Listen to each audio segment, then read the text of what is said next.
He worked as the head.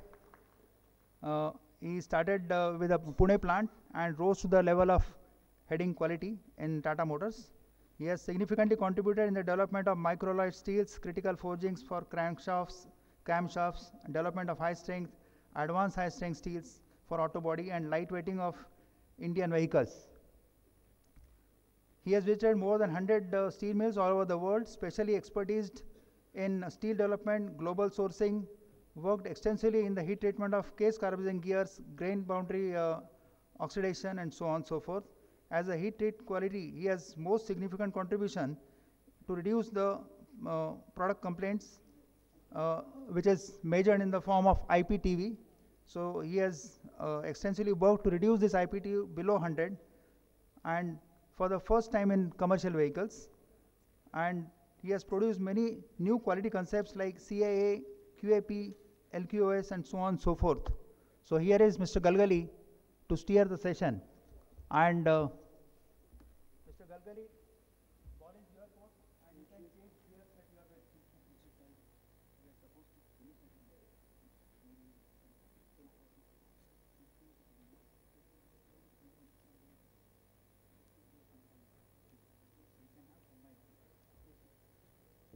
Mr. Galgali, please.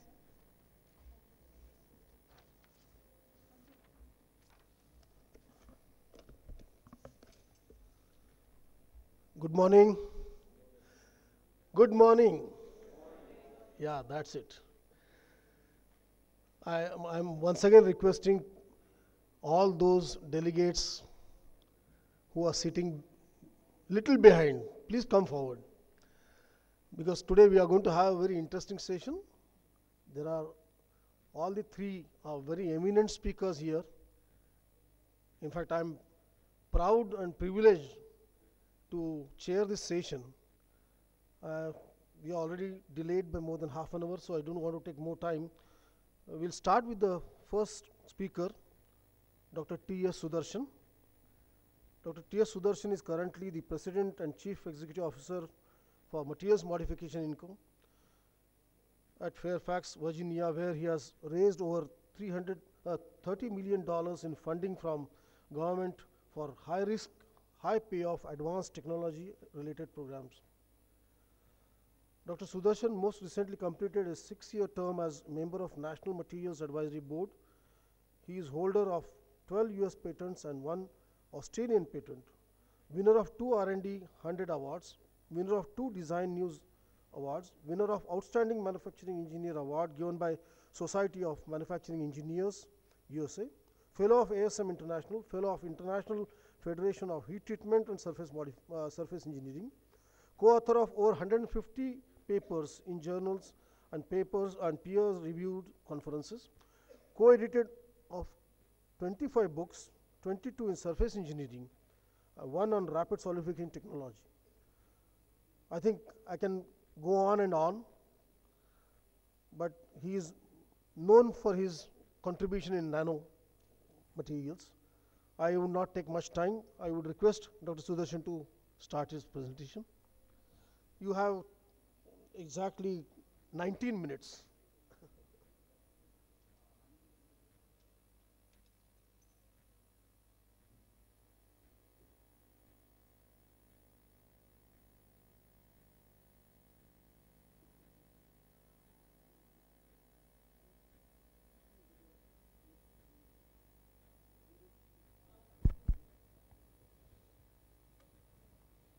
This is the wrong one.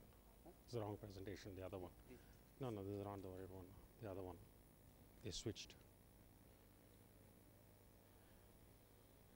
Second, Sudarshan.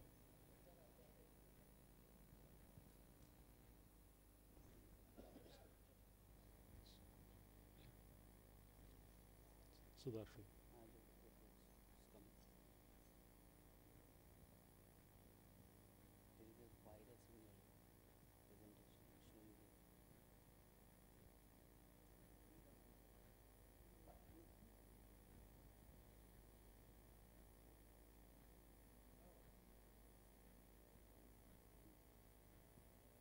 Go up. This is No, but okay. this is Okay, yeah. Okay. So everybody knows who I am, so I don't need to introduce myself. Thank you, Dr. Galgali, for introducing me and for those kind words. Thanks to the organizers for inviting me here. And I think that I'm going to do a speed talk. So what I would have prepared for 30 minutes is now going to be 18 minutes, so listen as much as you can. Most of my talk is centered around the soldier because he's the one who gives us the freedom. We're all free here today because somebody decided to work for us and protect our freedom, and I think that this whole talk is dedicated pretty much to the soldier, which I say is, you know, soldier saved is an extra breath for the preservation of freedom. Oops, wrong side, sorry. Here. Yeah. This is the next. Okay. Next, previous, and the pointer. Okay, fine, thank you. So the thing that has changed our life in the last decade or so is blast.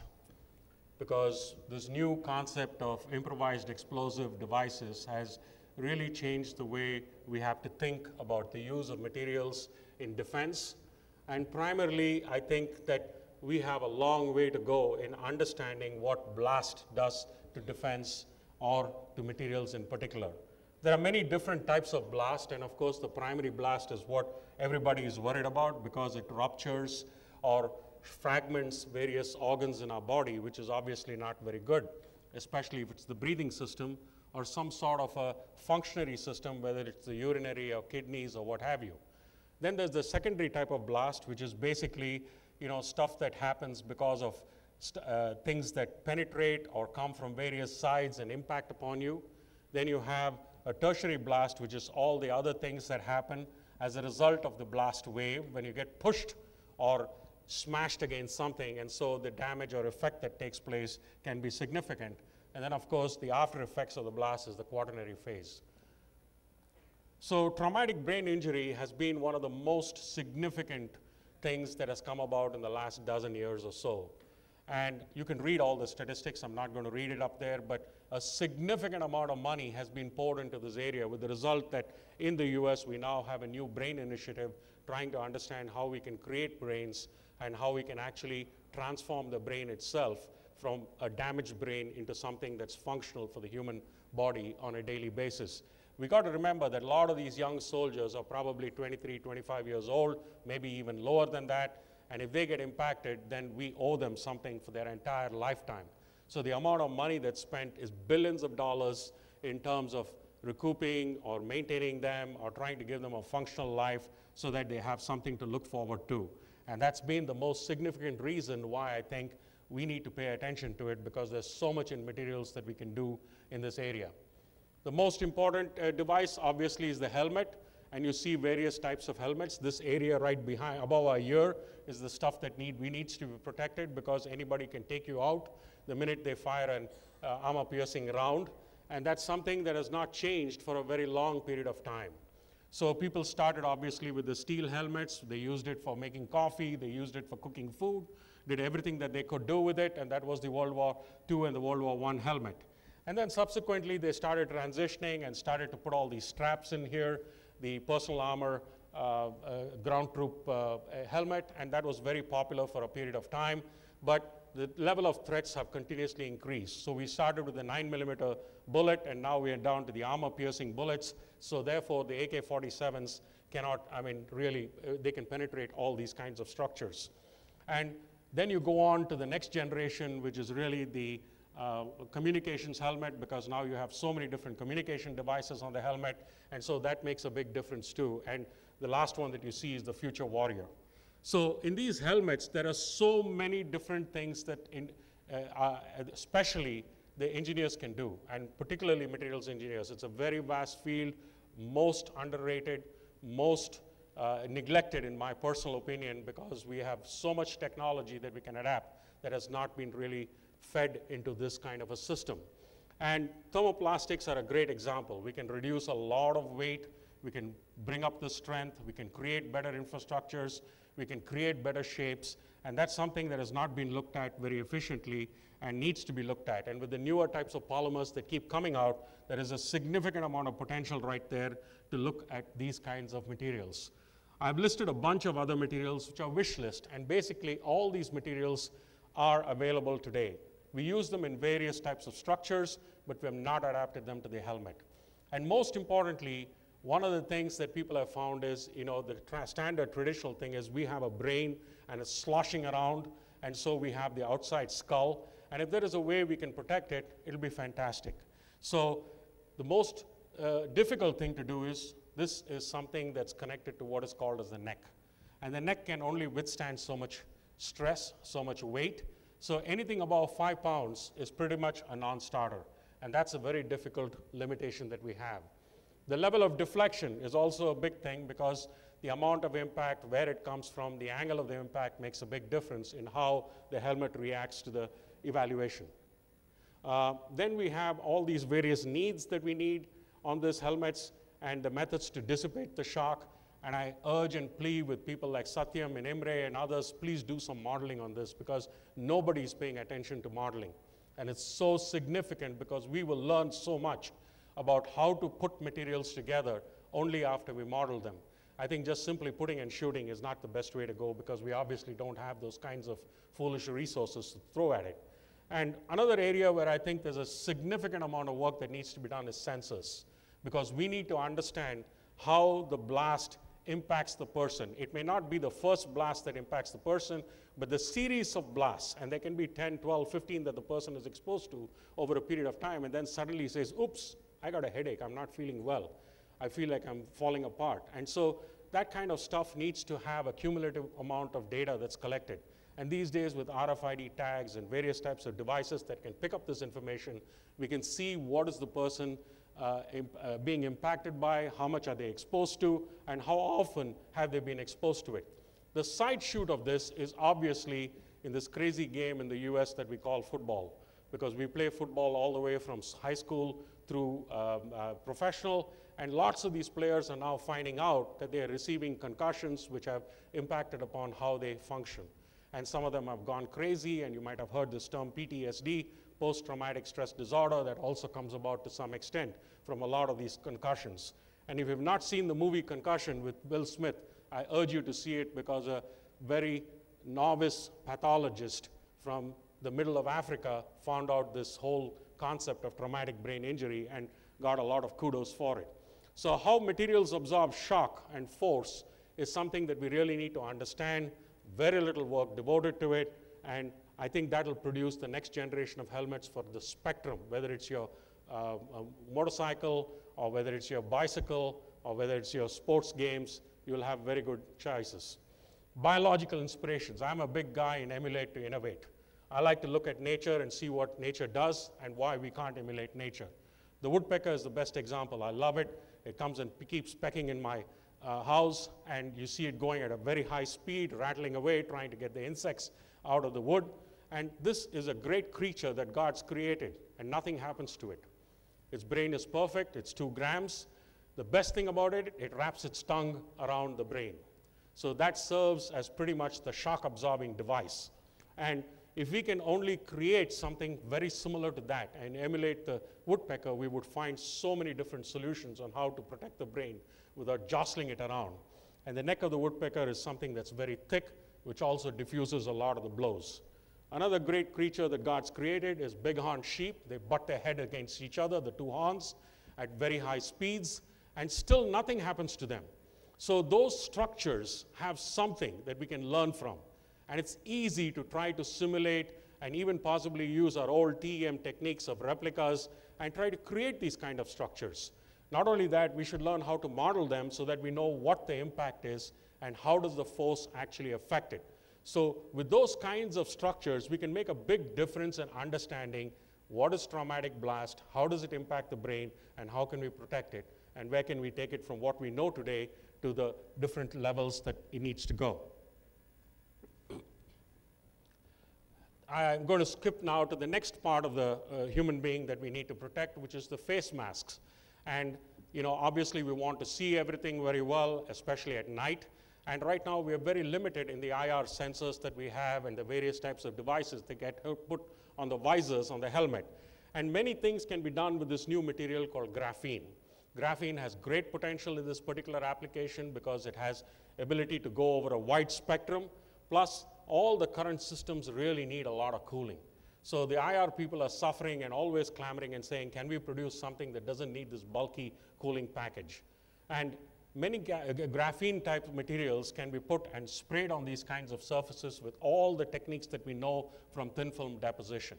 So if we can take all those, selectively tune out certain features and make them adapt themselves to be able to see the kind of features that we want, then we can get the very fast time response. And again, many devices like this can be created so that the signals can be transmitted, the soldier can get the analysis, as well as somebody out there remote that knows what exactly the person is seeing so that they can give the right kind of advice for the right kind of actions that need to be taken on surgical strikes. Then superhydrophobic surfaces, probably the most researched field in the last 10 years. And in my personal opinion, the most wasted field, because we produce all these papers, but there's a single thing that sort of throws away the entire concept, and that is if you don't have durability, who cares? So if you cannot repeat the same thing over and over again, if I want to put it on a shirt, it's great, but I want it for 50 washes. I don't want it for 1 wash. So how do I get it from where it is 1 wash to probably 50 washes is a big challenge. Look at the housefly. If you look at it carefully, you can see that it gets wet all over the body, but not on the eye. And why is that? If you start looking at it in a microscope, it has a whole bunch of hexagons within hexagons. And zinc oxide has a great characteristics of being assembled by itself into the hexagonal mode in the self-assembly. So if we can take something like zinc oxide and coat these kind of films, maybe we can achieve a level of superhydrophobicity that we don't know anything about today. So we need to look in different directions, and also things like vanadium oxide, because lots of the surfaces of Jeeps and various types of vehicles need to have clear transmission on any condition, especially fog or rain or erosion or things of that nature. And lasers are now being used increasingly to pattern these kinds of surfaces. So we're working on a project right now to really look at how to minimize corrosion. And again, there's lots of opportunities because as material scientists, we've used all these techniques very effectively in the past.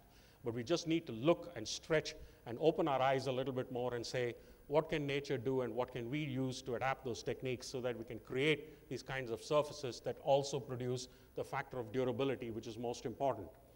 Soft body armor, that's the jacket that the person puts on, basically uses it for 9mm shots, cannot go for anything better than that. And that's a new science in itself. It's the old fibers in a new arrangement, because we didn't have the kinds of weaving capabilities, we didn't have the kinds of assembly capabilities in the past, and now we have all those capabilities because we have computers manipulating, controlling, and also evaluating many of these kinds of surfaces. The standard fibers that are used are polyethylene, ultra-high molecular weight, which is, the 3 different major players in this game. But we have long ways to go in trying to understand how we can change this by having multiple fibers. We have the capability in carbon-carbon of trying to do 1D, 2D, 3D, and 4D. And we can do the same thing in these kinds of fibers. We can interweave different types of fibers, which was not possible in the past. I have interwoven fibers of basalt with polyethylene and got much different properties than I would have got with either one of them alone. So if we go back to our textile friends and say, hey, help us, because we're material scientists, we create all these great fibers, but we don't know how to put them together, can you help us? I think there is a possibility and there's an opportunity to look at things in a very different direction. And as you very well know, fiber properties don't translate to the yarn properties, don't translate to the cloth properties. So we have many challenges in there that is years worth of effort, and no one person can do it, no one team can do it. It's got to be about 30, 40, 50 teams that do it, which is why all you young people here have an absolutely spectacular future working in any of these areas. In soft body armor, we have many different requirements. The first is, the puncture, the knife, or any kind of simple activity that a person can do to basically kill somebody or hurt somebody. And if there is a way we can protect that, that's the first thing that we need to do. We also need to look at the breathing capability, because the person who has it has to be able to breathe and feel cold or warm depending upon the environment in which they are, and that makes a big difference. So many different types of weaves are possible today that were not possible even 15 years ago. So can we look at some of those new types of structures? Can we take some of these structures and make a big difference in the end product that we try to produce? And what are some of the new things that we need to understand? First is the fiber bundles within the yarns. How is the fiber born? What are the types of structures that can be created? And I've worked with cord fibers, jute fibers, and things like that, and they have some very spectacular properties. We have created carbon nanotubes, we have created silicon carbide, we have created boron carbide, all these kinds of materials, ceramics, but we don't know how to weave them. So weaving is a big art, and that needs to come about from the textile side. So how do you stitch it? How do you form it? How do you create these kinds of structures that can create the many different advantages that we don't have today? And obviously, the kinematics makes a big difference. So I again beseech the modelers and say, please help us, because experimentalists can do only so much. The modelers can do a lot and help us down select and do all this kinds of design of experiments so that we can choose the right opportunities. Then looking at some new innovations, everybody talks about nanotubes, everybody's been making nanotubes, everybody makes graphene, but nobody knows how to make a cloth with that. There are 1 or 2 companies trying, but nobody can make a 62-inch, 500-meter roll of carbon nanotube cloth. If somebody could make that, we would change the world. So material scientists have great opportunities, but we got to lift our head up, ask the chemists, ask the textile engineers, ask our friends and say, let's join hands, because with surfactants, with polymers, with various kinds of things like that, we can probably draw them all together and make a big difference. Ceramic fibers, again, great opportunities, many different types of fibers that are possible. As I just mentioned to you, you can take natural bamboo, plants, sugarcane, and all these, and we have converted all these to various types of ceramic fibers, but we don't know how to make them into a long piece of cloth. And that's where the challenge is. So bicomponent fibers is another new area that we're working on, where we're trying to look at how we can create multiple layers within the fiber. The fiber optic industry has done that with the glass fibers, but can we take that to the next step? Can we take it to the ceramics? Can we take it to the thin films? And can we take that in a direction where we can functionalize the fiber so that it has multiple levels of properties and create the kinds of things that we need to do? And 2 minutes? Okay, so I'll go to the last slide then. Okay, I have to skip to a lot of the things, but essentially I just want to say that there's so many different opportunities in coatings, so many different opportunities in fibers, and there's plenty of different things that you can do in superhydrophobic coatings. I'm not going to get into the details, but you can sort of quickly read it, because I think that all of these have capabilities to go into many different areas, just to show you that materials science is probably the cradle of everything. And if we can only envision some things, then we can make many things happen. Radiation protective devices. Dirty bomb goes off. We have nothing today to protect the radiation that comes out from the dirty bomb. So creating any kind of structures like this would make a big difference. Flame-resistant fabrics, same things. Everybody wants to have something that doesn't have chromo-bromo compounds, because they are very toxic. They cause a lot of problems associated with carcinogens. So if there is a way we can get rid of that, we can, and there are opportunities to do that with ionic liquids. Hard armor inserts, same thing, pure ceramics, old state of the art, to use alumina, to use boron carbide, and to use silicon carbide. But the new state of the art is all this AM, and trying to make multifunctional layers so that we can create so many different types of composites that we don't even know about. So if they can take all these different materials and also model them, kinetic energy is not your friend. When you have something coming at 3,000 feet per second, you want every protection you can get. Bleeding, big problem. Old-fashioned technology, now new technology available. We need to look at that in a very different way. Think of talking to our chemists and trying to see how we can create foams that envelop the structure. And then wound healing, the same thing. We want to know when the wound has healed, how much it has been oxygenated, when do we need to remove the bandage. So many different things that we can do in wounds, and very different properties that we create. And there are many, many groups that are working on this, but we as materials scientists have to join hands, because many of these people are doctors and biologists that don't understand the first thing about materials, unfortunately. Pain management, same thing. Looking at how to deliver pain on site. It is extremely important to do that, because you don't want to flood the body with morphine. If you can deliver it locally, it makes a big difference. Suturing with anchors, trying to take example of the porcupine quill, and from that quill we can create barb sutures that make many difference in how the thing is structured. Laser materials, another big area coming up in the next generation of materials, where we can try to make structures of various shapes with ceramics and with fine powders, which we cannot do today with the single crystal Czochralski method, because it's old-fashioned and grows at 1 millimeter an hour. These are from my friend Vic Champagne, and he has applied cold spray to many of these different areas and tried to create many different types of materials. Again, extending the boundaries.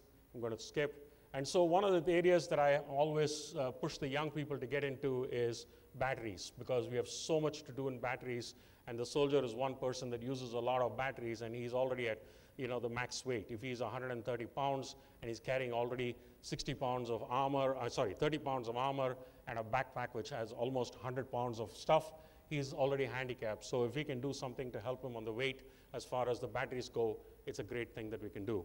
So I'd like to say that mankind, is very impatient. We want to know everything right now. We want to know it immediately and globally and share it with everybody. So that becomes a problem. And the human race has really become a creed that wants to know more and more about less and less. And we have the techniques to do it, and that's what's driven it. That makes the big difference.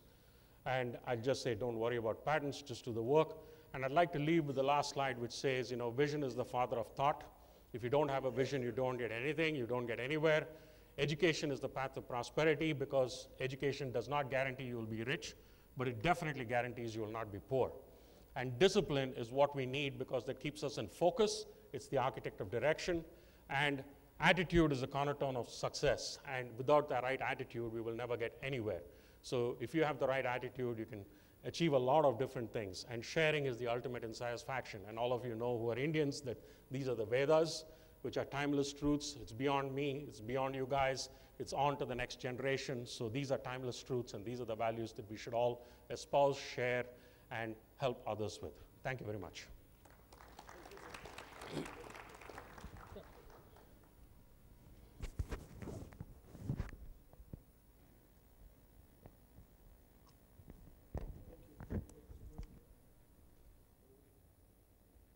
It's on.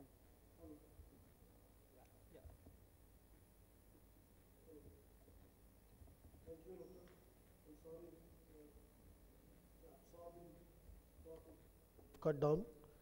I hope all the audience will ask many more questions if time permits, or in the available free time during the day. Our next speaker is Dr. K. Muralidharan. He is BTech and PhD, both from Banaras Hindu University. He served as a Defense Metallurgical Laboratory, Hyderabad, and headed an electron microscopy division.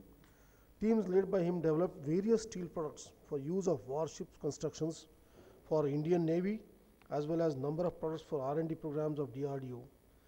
He was member of DRDO think tank and director of materials DRDO New Delhi before joining CSIR, Central Glass and Ceramic Research Institute, as its 8th director. He is well known for his expertise in transmission electron microscopy techniques applied to material sciences related to problems. I request Dr. Muralidharan to start his presentation. Okay. Thank you, Chairman, for that nice introduction. Let me also place on record my sincere thanks to the organizers of this event for inviting me here to give this talk, which is now a brief talk due to time constraints imposed on me.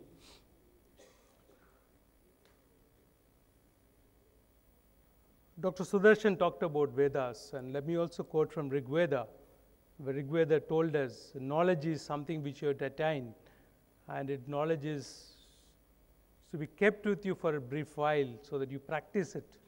But then invariably you have to pass on that knowledge. So in that spirit, I would like to tell you some of the work we are doing at the Central Glass and Ceramic Research Institute. And initially when I got the invitation from Mr. Pradeep Goyal, he wanted me to speak on materials for defense. So what I'm trying to do here is I'm going to try to talk to you about some specialty materials we work with, not just for defense. A lot of them will be defense applications, but some of them also for the strategic application, which is atomic energy and the use of atomic energy for peaceful purposes as well as for the space.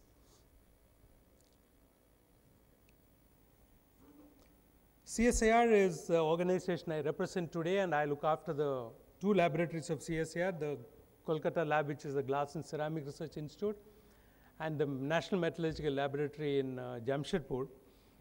And today, CSIR is going through a major change, and today we have to be a catalyst for change, a catalyst for growth in the country, the Samat Bharat and the Sasak Bharat. We have to develop game-changing technologies. We'll have to work on, we have to take the technology to the poor, to the needy, and also work for the strategy sector. Today, we are concentrating on the strategy sector part. And as far as the engineering cluster of laboratories, our basic theme for the next couple of years is water, wastewater, sanitation for human habitat and industry, as well as sensors and actuators for defense. At CGCRI, we have been having major initiatives in glass and ceramics. We are in the process of forming a national initiatives in photonics, plus many other activities. The outline of the talk is somewhat like this. I am going to skip this to save time. Ceramics and glass and non-metallic materials are going to find more applications. This is from Ashby some time back. We look at the glass first. The first application I want to talk to you is once you have the nuclear installations, and then the waste, the nuclear waste has to be very safely taken away, kept away safely. So the nuclear waste immobilization, it is done in a glassy matrix.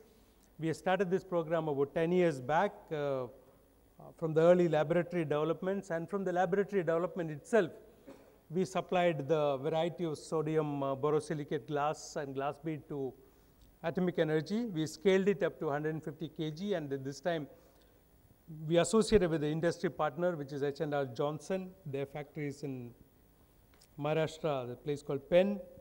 And later on, we are able to transfer this technology completely to them on a license fee and a license agreement. Today, we meet this requirement, not just sodium borosilicate, a variety of glasses. And because as you change the fuel, the glass also needs to be changed.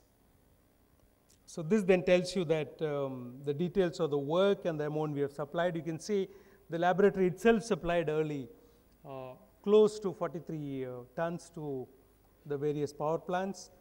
We won an NRDC Meritorious Innovation Award for this. This is an area where I would look at industry. We look for more industries to take this up, because the expected use in the country is going to be 40 to 50 tons per annum.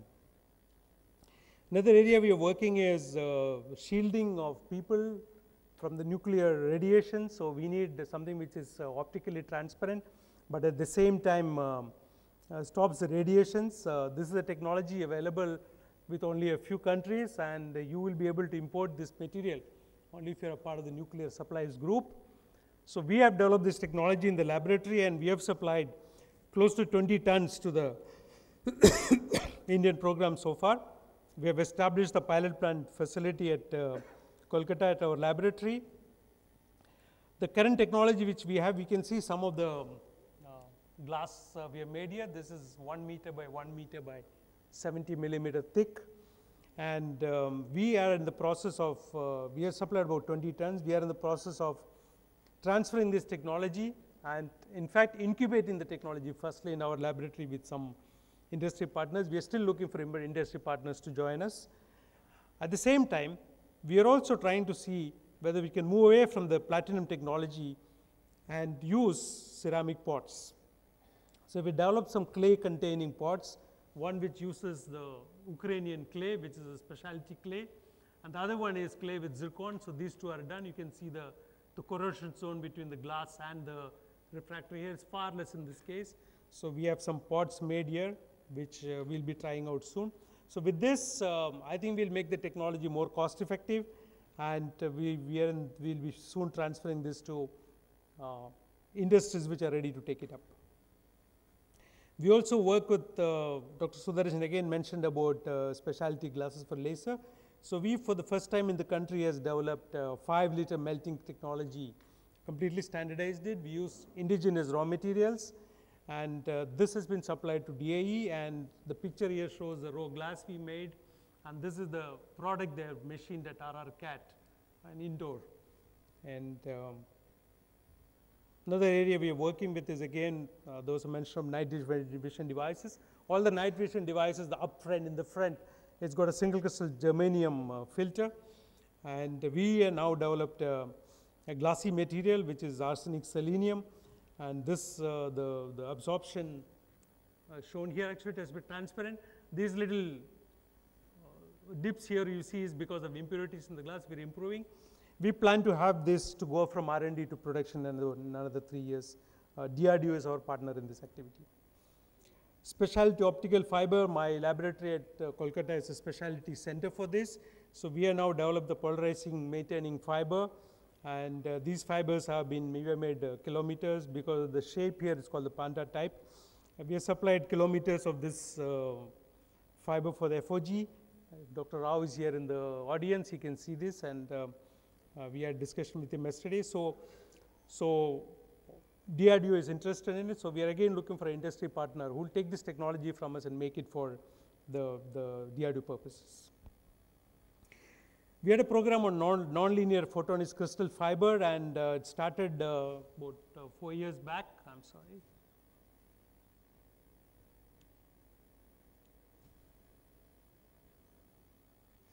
And we are doing the design and fabrication of the all fiber supercontinuum source, and this source is now sold in India. Many people have purchased it.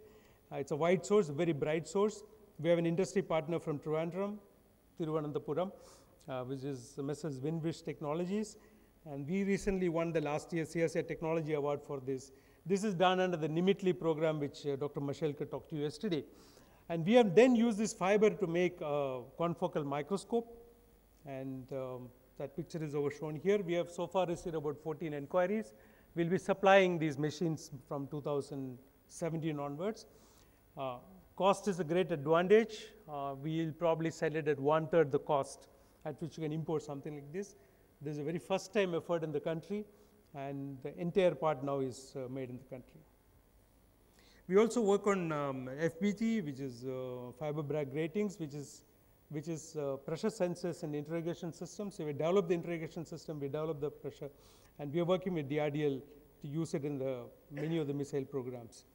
We are also working with the DRDO, the TBRL Chandigarh, to use this as blast pressure sensors. Again, I talk about blast in the morning, in the earlier talk.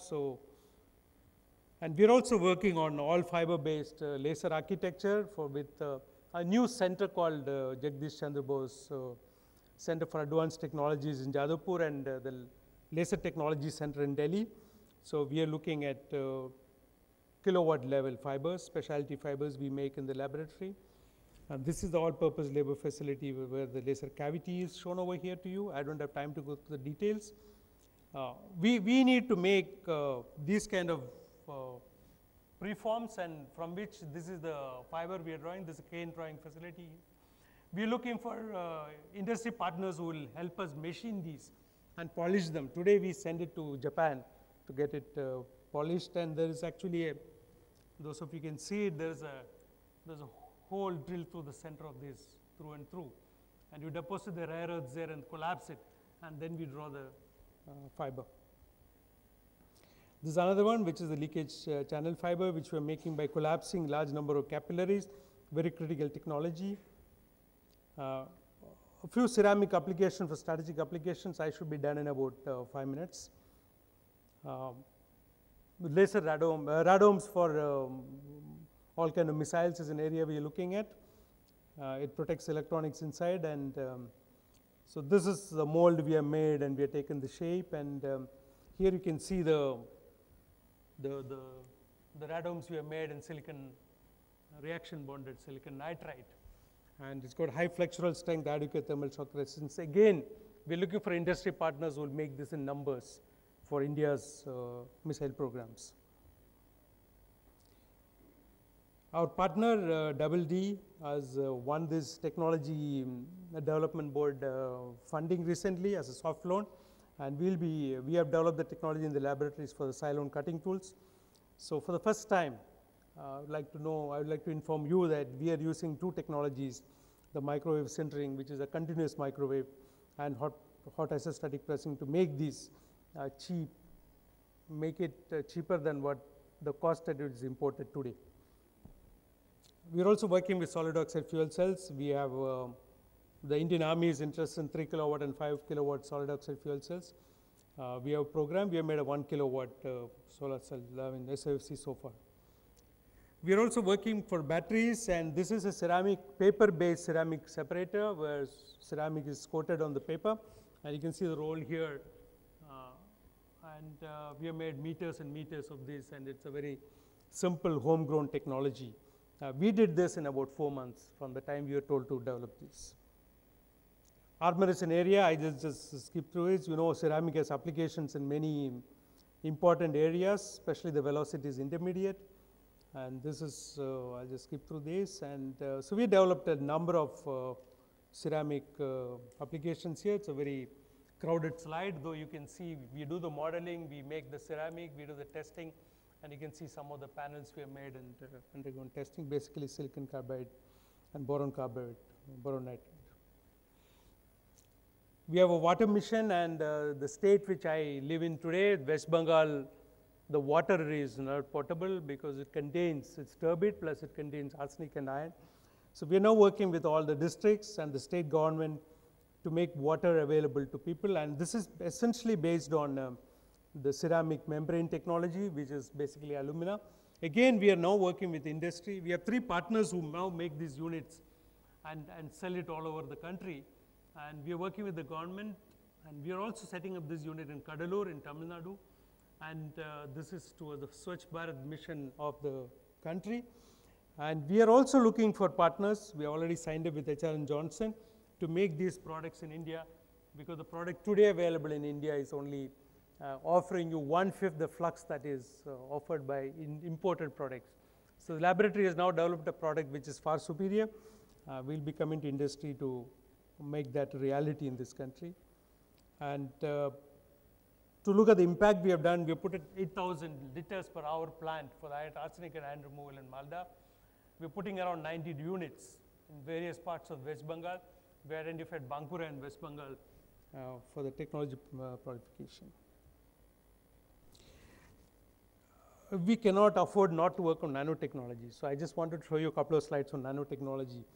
This is a cartoon of the missile drawn up by my friend Y.R. Mahajan, and he just told us which are all the areas in the missile that nanotechnology will make a difference.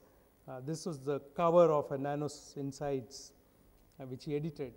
So we have set up, with the help from Department of Science and Technology, nanotechnology hub, and all the required things, including photolithography and MEMS technology, everything is now established. We have done a few projects, and we have brought out tea e-nose, electronic nose to do the tea aromas sensing, and we'll also be doing the electronic tongue.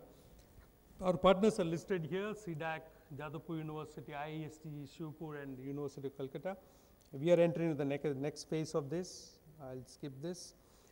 While doing all this, we are also aware of the original mandate of the laboratory, which is to provide training and human resources in the area of ceramics and glass. So I've not listed everything that we have done, and we are doing just the latest example where we are training artisans who will come and learn from our laboratories. And many of the artisans go on to get better income. Many of them go on to become entrepreneurs. And the number of people we have trained over the years is close to 3,000. And about 250 entrepreneurs have now started working in the areas of traditional ceramics and tiles. So this is the social impact we do, and this is the last program we did in March in West Bengal. And we have done, I would say, more than 100 such courses. What are we looking at into the future? We are looking at into the short-term incubation centers in Kolkata and Naroda, where we have an outreach center. We're looking at national photonics program. We are setting up a national water testing facility. We're working on sensor and actuators with our partners for aerospace, biosensors, food packaging, etc.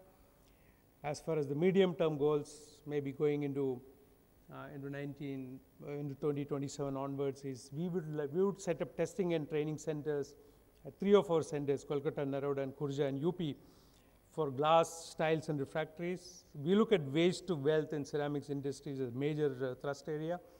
We'll be developing the 3 kilowatt solid oxide fuel cell technology, especially with defense in our mind. We are going to get into a new area called the silicon carbide fiber and composite technology. As you know, GE has already tested these composites in aero engines, and we would like to become a center of excellence in future in radomes, high temperature ceramics and armor. And I've just kind of put together pictorially what we want to look at in the year 2030, where we look at smart wearable gadgets, ceramic and magnetic fluid, biomimetics, morphing platforms, and waste to wealth, clean energy, specialty glass, nanomaterial sensor. This is going to be our area. And we'll always be aligned to the social solutions and sustainable development goals. I'm sorry if I had to rush through to keep the time in mind. Those of you who want to discuss about these to me, please come to our CSIR stall in the pavilion, and I'll be happy to talk to you and answer any questions you have. And let me wish you all the very best in this festive season of Dasara and Diwali. Happy Diwali to each and every one of you and your families, and Jai Bharat. Thank you. Thank you, Doctor. Thank you, Doctor. You're well within the time of 19 minutes. Yeah, I can compress. Thank you. I think we are coming to the last presentation of this session. Dr. Satyam Sahai will be presenting this paper. This is on technological trends and opportunities in heat treating. Dr. Satyam Sahai is currently working with John Deere Technology Center. In fact, he is in charge of the John Deere Technology Center. He is a John Deere Fellow responsible for enterprise materials research at John Deere. He is also a Fellow of ASM International, Fellow of Indian Institute of Metals, PhD from University of Utah, 20 years of industrial experience, and he is in the editorial board of ASM handbooks and 5 other international journals. He was the 2008 Metallurgist of the Year Award, 2002 Young Metallurgist of the Year Award for the Ministry of Steel, more than 65 journal papers, 85 plus conference papers, 12 patents and trade secrets. Thank you. Over to you. One slight correction. I am technical head for the tech center. I am not the in charge. And good morning. I was very fortunate hearing two speakers before me. I know both of them very well, and Dr. Sudarshan has been my mentor for last 13 years, and he helped me take a unique decision. I was actually having PhD and postdoc in nano area, and 2 decades back I decided to switch to heat treating, a very contrarian decision. What I wanted to do was use advanced the modeling, simulation, optimization techniques to a very traditional field of heat treating. My professors at Utah were disappointed, and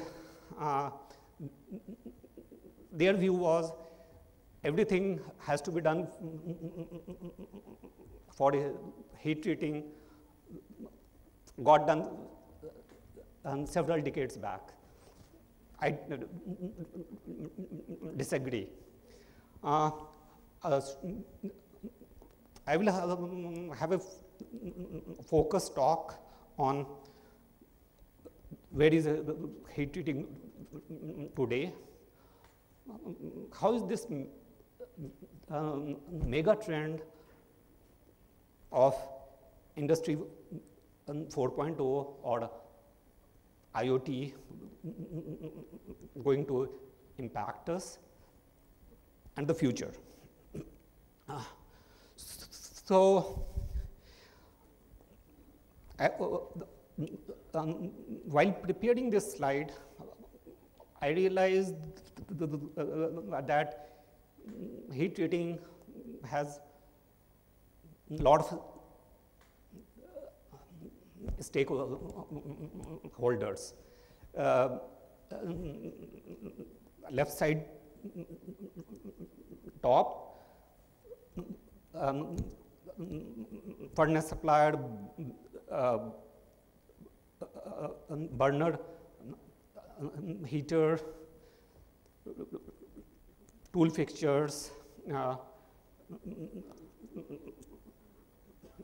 refractory. I mean, you can name them.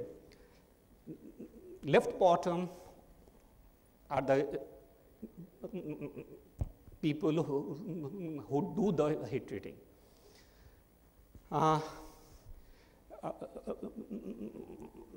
Right bottom, those who use them, and top, who create the knowledge. There is a huge gap that each of these 15, 16 stakeholders are fragmented. Most of them don't have research capabilities, and for sure nobody has a systems view of this complex and yet very important ecosystem. I won't spend much time here, but last year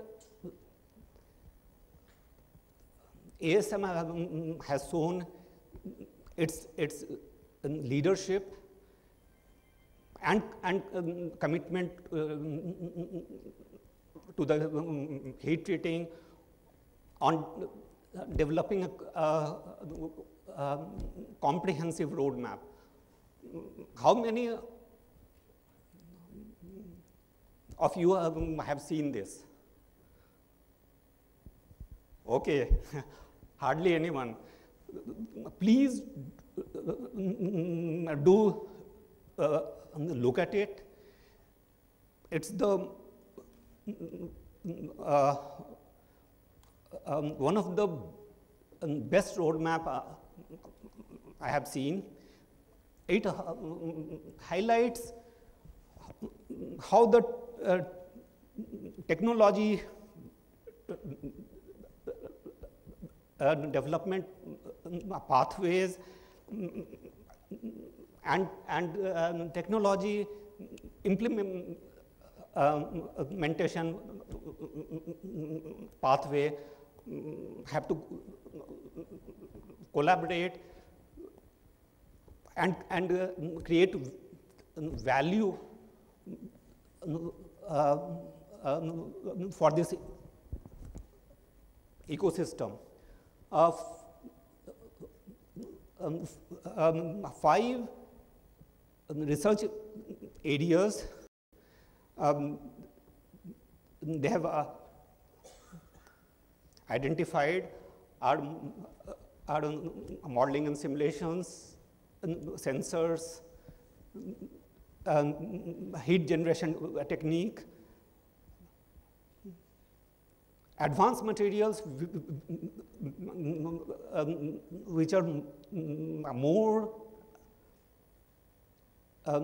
suitable for heat treating, and of course reducing the energy carbon footprint.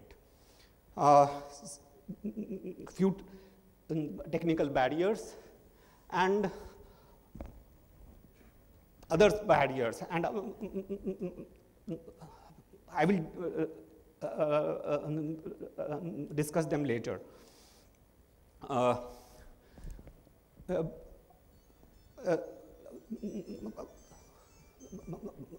Last 2 years, one key tech is the industry 4.0, and it basically talks about the virtual and real world convergence, which leverages multifunctional synergies. Now, in my simplistic view, it will become multifunctional. There will be stronger connectivity across the value chain, and there will be significant intelligence based on data, model, and learning, which will help us take informed and many a times autonomous decisions. Heat treating today, typically heat treaters sees them in silo. This paper will be coming in a month's time. Last night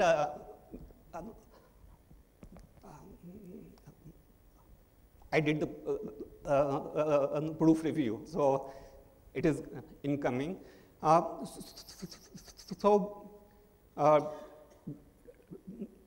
Data gets collected, hardly used, except when the quality failure comes or audit takes place. Heuristic decisions, recipes of a heated shop never changes. 2 decades, 3 decades, because it is those black art which nobody dares to touch. All this lead to the sub-optimal operations. I will show some real uses and how this trend will change us. Oh, sorry. My first storyboard is on furnace maintenance. Now, our large furnace or a large heat treater would have dozen or 2 dozen of furnaces, and they would maintain their operations typically time based or when it fails. What it does, most likely you will either maintain too frequently or too late. In the industry 4.0 framework, you'd continuously monitor furnace responses, skin temperature, and draw analytics from historical reference point and generate trigger points of the burner suiting, refractory leakages,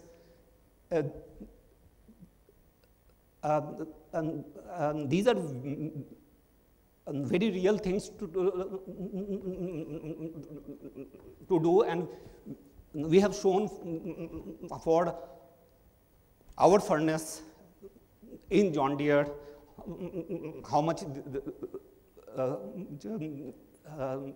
this could impact.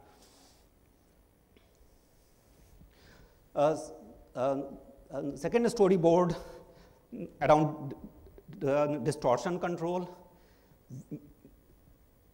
very important problem. And the challenge is there are a lot of variables which impact the distortion, chemistry, quenchant, furnace conditions, and they change dynamic. Tell me which furnace or process user has their recipe customized to the quenchant health or furnace health? Nobody. However, today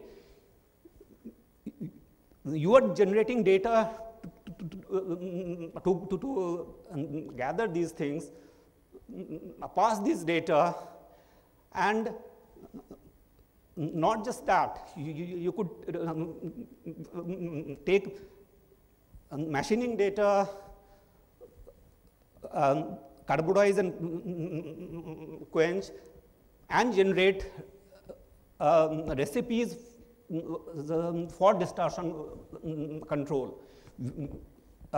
We have shown how beneficial this approach could be. We had a series of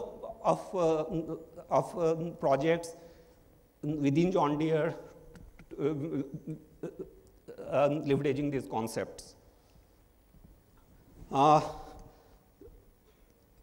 The third storyboard is managing recipes.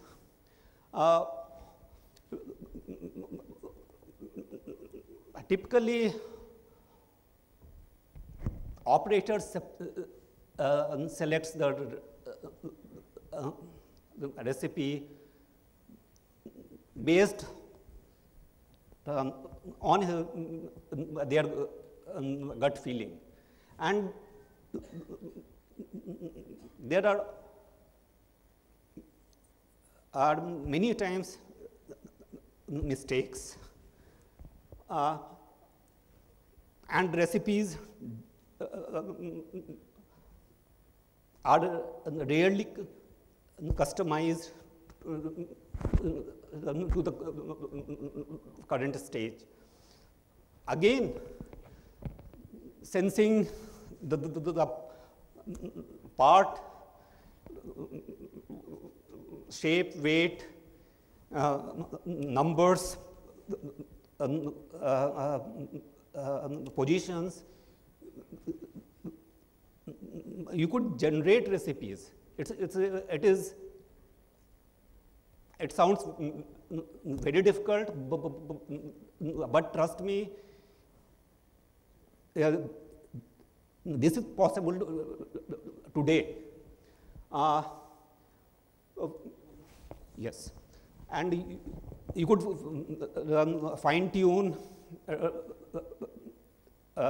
recipes and create value. I will skip these use cases because the concepts are similar. I want to highlight that heat treating will have to change to use this technology, because entire manufacturing value chain will transform, and heat treating an important piece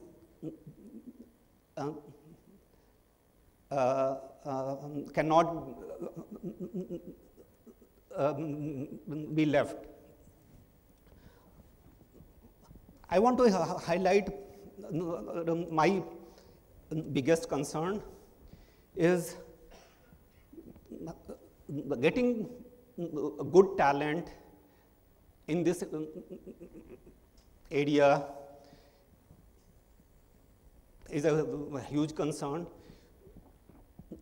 We need people who knows methods, tools, but most important, domain knowledge. And this piece, IT people cannot take care. I will take a minute and share personal communication with Rick Session.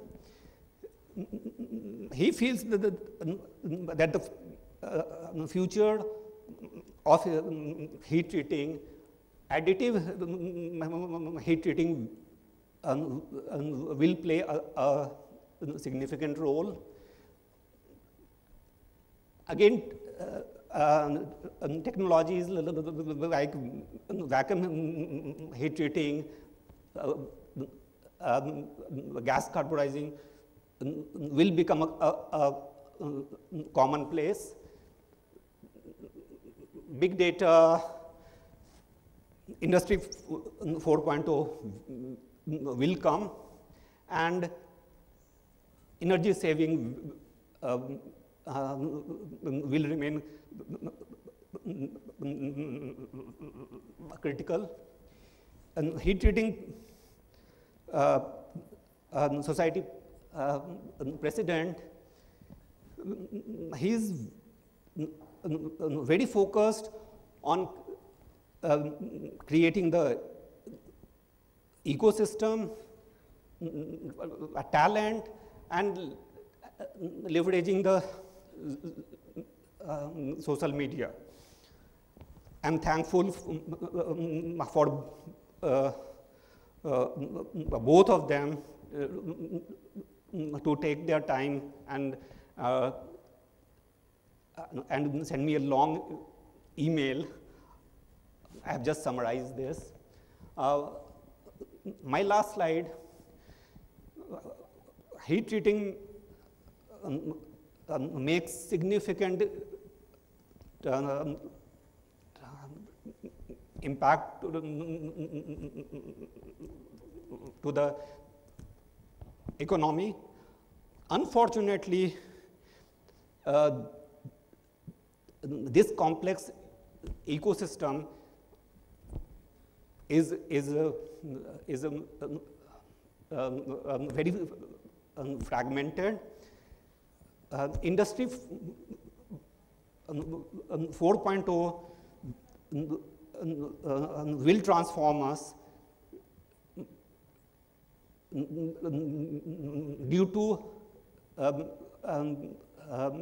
creating value.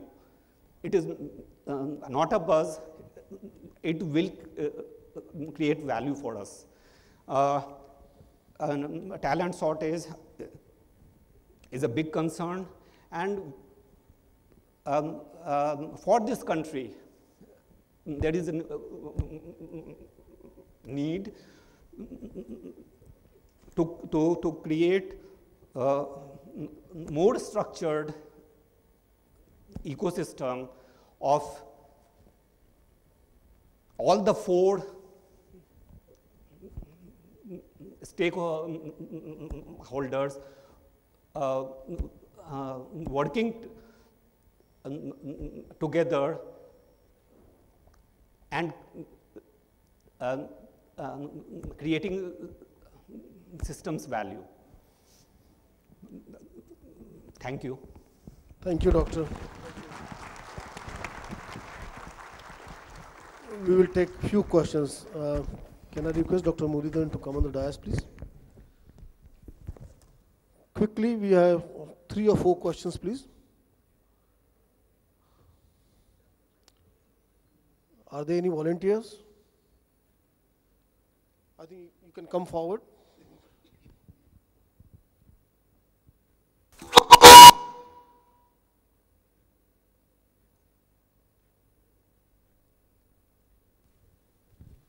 Hello. So my question is for Sudarshan sir and Satyam sir both. Now in India there is a lot of plastics pollution. I want to why India till not created biodegradable plastic to save our earth.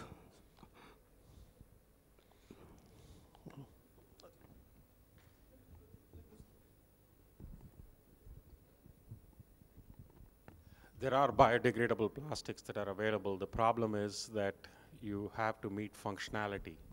And I think that's where it falls apart, because every plastic is used for a different application that requires some kind of strength or other functionalities which are not easy to do. So I would say 2 things. First, if you look at nature, there are so many different materials that work beautifully, and they are as good as plastic or stronger than plastic. But we have not gone there and tried to emulate them and try to convert them and make them. And I think that's the first point. The second point I'd like to say is that plastics in general, historically have been made by, oil-based sources.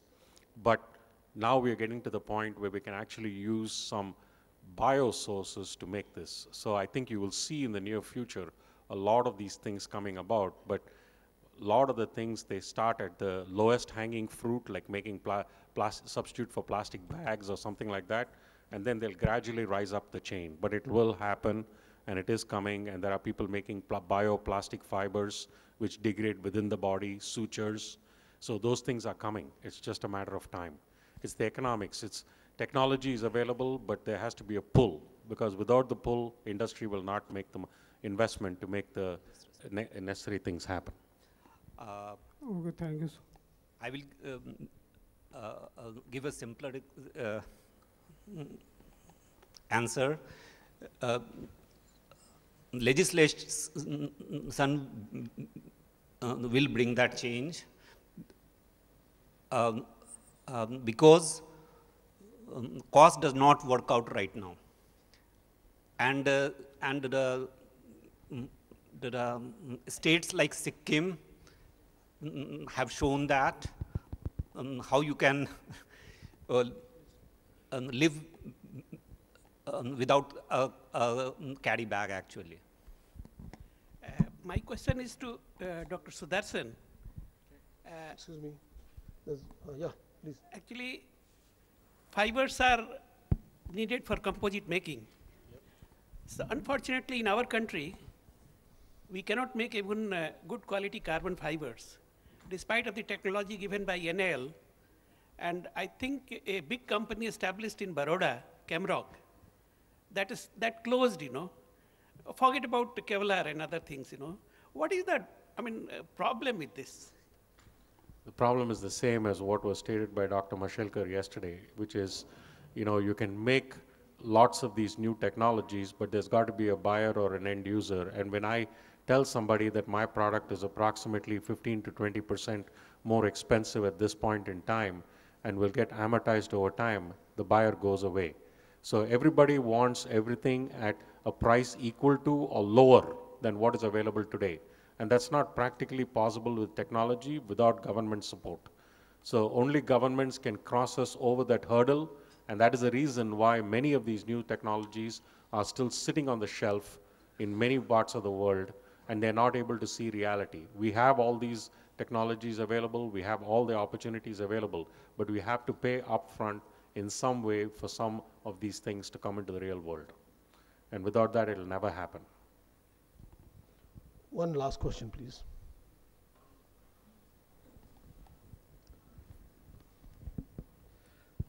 Good morning, ladies and gentlemen. I'm Dr. Surya Kumar Singh from British Steel, UK. My question is to Dr. Sudarshan. Your talk was very exciting, and I learned a lot of material for the defense applications. When I have seen the pictures of Indian soldiers fighting actually with the terrorists, actually our casualties figures are very high. And when I compare their fighting gears with the Western forces, we are nowhere actually.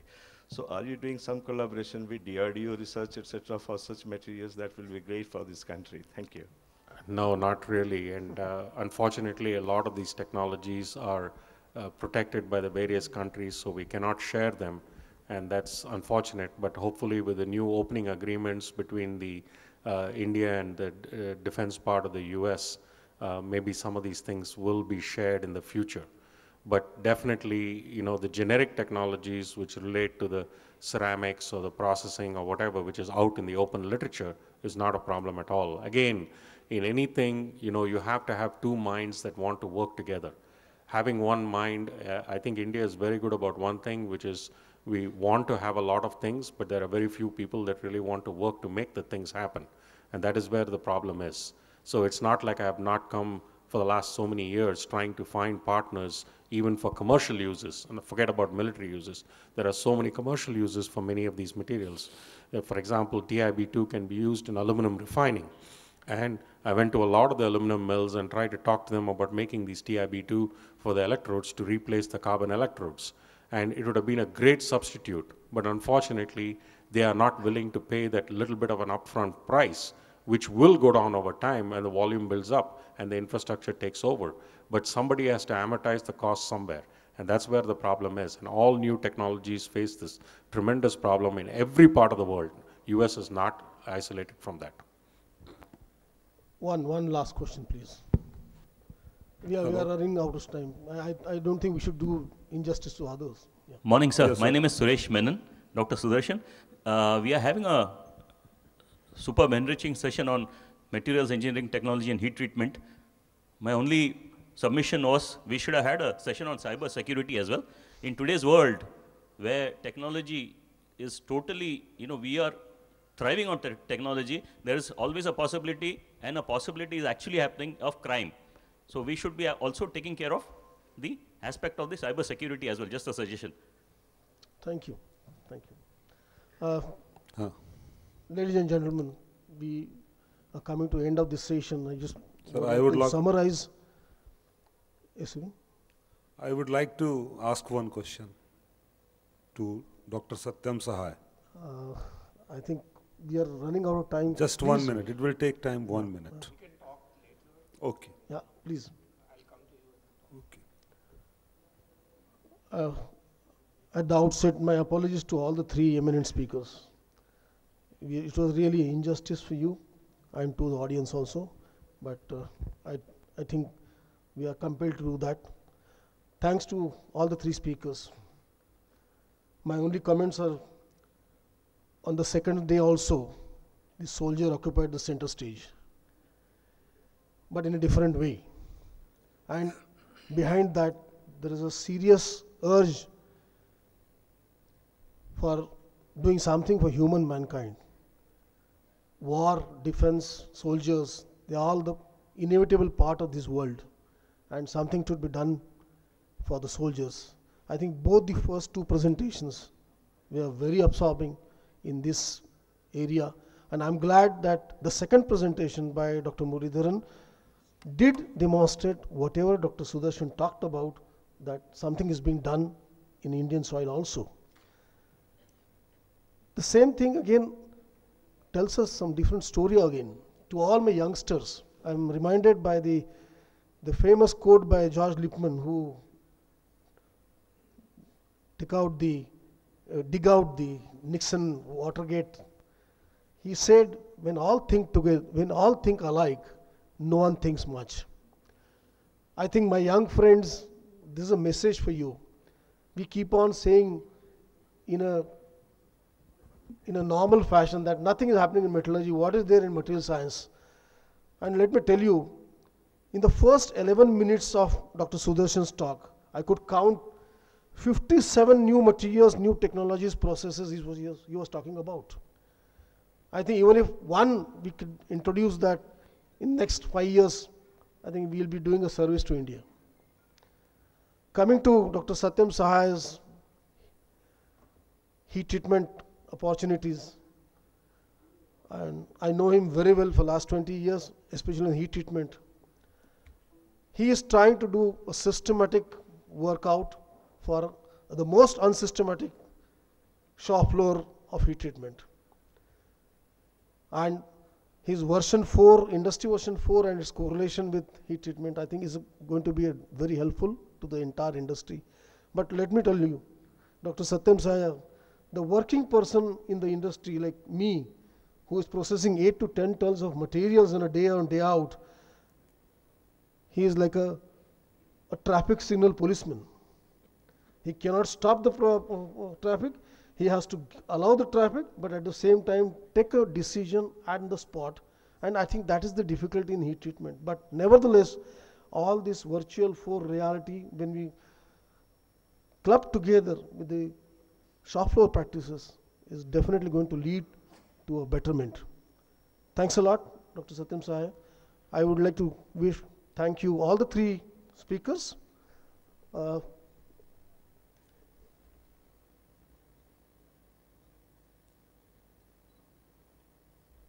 behalf of ASM, on the organizers, I would like to give a memento as a token of our love.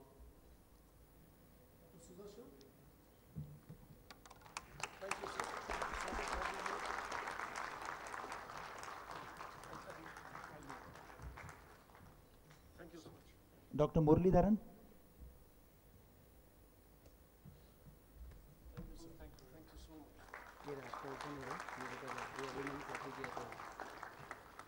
And Dr. Satyam Sahai.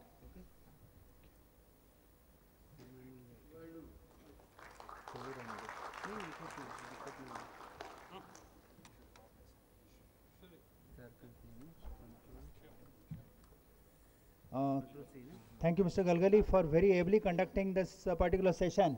I know it was a difficult task, and any normal person would have possibly shivered. But I had full faith in Tata Motors, which can get into any terrain. Sorry, my friends from Mahindra, but we have good faith in Tata Motors also. So he could steer the session very well, and for this steering and nicely conducting the session, on behalf of ASM International India chapter, we would like to present a small memento to him as a token of appreciation. May I request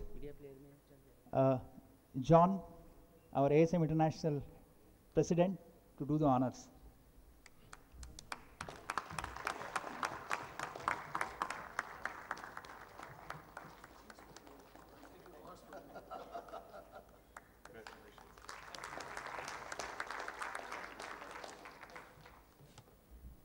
So with that, friends, we are ending the plenary session 1, first plenary session of today.